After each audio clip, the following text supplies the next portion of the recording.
Hi friends, எல்லோரும் எப்படி இருக்கீங்க? இன்றைக்கி நம்ம சிம்பிளான ஒரு ஸ்வீட் ரெசிபி தான் பார்க்க போகிறோம். நம்ம இதில் வந்து நெய், எண்ணெய், பால் எதுவுமே பயன்படுத்தாமல் 2 பொருள் வச்சு சூப்பராக நம்ம செய்ய போகிறோம். இப்போ நம்ம இந்த சிம்பிளான ரெசிபி எப்படி செய்கிறதுங்கிறத வீடியோக்குள்ளே போய் பார்த்துடலாம். பேடை செய்கிறதுக்கு ஃபஸ்ட்டு ஒரு மிக்ஸி ஜாரில் 1 கப் அளவுக்கு பொட்டுக்கடலை எடுத்து நம்ம பவுட்ரு பண்ணி எடுத்துக்கலாம். நல்லா ஃபைன் பவுடர் அரைச்சி எடுத்துக்கலாம். பாருங்கள், பொட்டுக்கடலை வந்து நல்ல ஃபைன் பவுடராக அரைச்சி எடுத்துகிட்டு வந்தாச்சு. இங்கே தருதருப்பாக இருக்கிற மாதிரி ஃபீல் பண்ணிங்கன்னா ஒரு தடவை சளிச்சுக்கோங்க. இப்போ ஒரு பாத்திரத்தில் நம்ம பொட்டுக்கடலை அளந்த அதே கப்பில் 1/2 கப் அளவுக்கு சர்க்கரை எடுத்துக்கலாம்.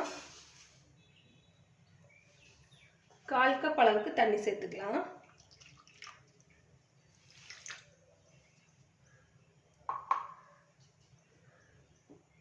இது வந்து சர்க்கரை கரையட்டும்.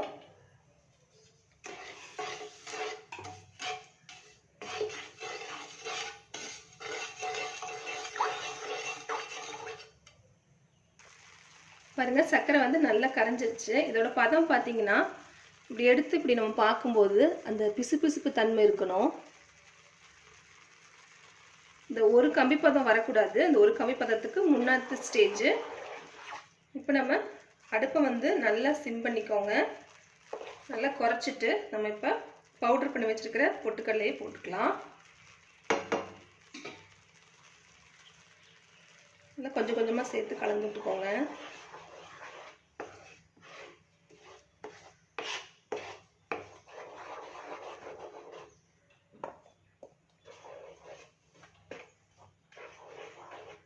நல்லா கட்டிகள் எதுவும் இல்லாமல் நல்லா கலந்துக்கலாம்.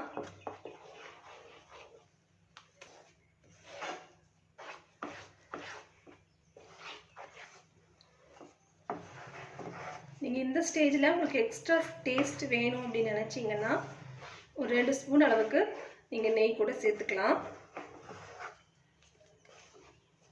அது நெய் சேர்க்காம கூட அவ்வளோ நல்லா தான் இருக்கும், டேஸ்ட்டாக தான் இருக்கும்.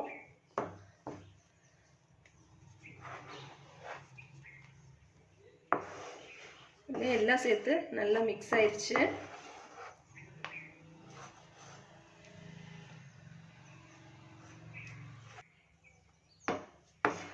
இப்போ நம்ம ஸ்டவ் ஆஃப் பண்ணிடலாம்.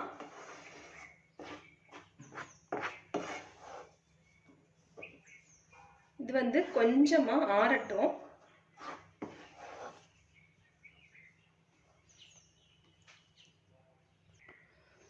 பாருங்க, கை பொறுக்கிற சூடு வந்துருச்சு. இப்போ நம்ம கையில் வந்து கொஞ்சமாக நெய் தடவிக்கலாம். ஈவனாக வர்றதுக்காக இந்த மாதிரி ஒரு கரண்டி எடுத்திருக்கேன். அதுலேயே கொஞ்சமாக நெய் அப்ளை பண்ணிக்கோங்க. நம்ம கொஞ்சம் கொஞ்சமாக எடுத்து உருட்டிக்கலாம். இந்த மாதிரி உருட்டிக்கோங்க. உருட்டினதுக்கப்புறமா நம்ம எல்லா வீட்லேயும் இருக்கும் இந்த மாதிரி எண்ணெய் கரண்டி. அதை இப்படி பின் சைடு வச்சு இந்த மாதிரி ஒரு ப்ரெஸ் கொடுத்துக்கோங்க. அது ஒரு டிசைனாக நம்மளுக்கு அழகாக விழுந்துடும். இப்போ நம்ம இதை எடுத்து தனியாக வச்சுக்கலாம்.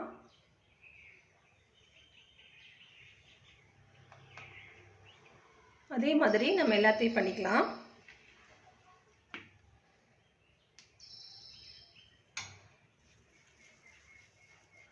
நீங்கள் அந்த மாதிரி விருப்பம் இல்லாட்டி நீங்கள் உருட்டிட்டு இந்த மாதிரி இல்லை இப்படி ஒரு ஹோல்ஸ் போட்டுக்கலாம். இந்த மாதிரி கூட பண்ணிக்கலாம். ஆனால் அது பார்த்திங்கன்னா பார்க்குறக்கு அழகாக இருக்கும்.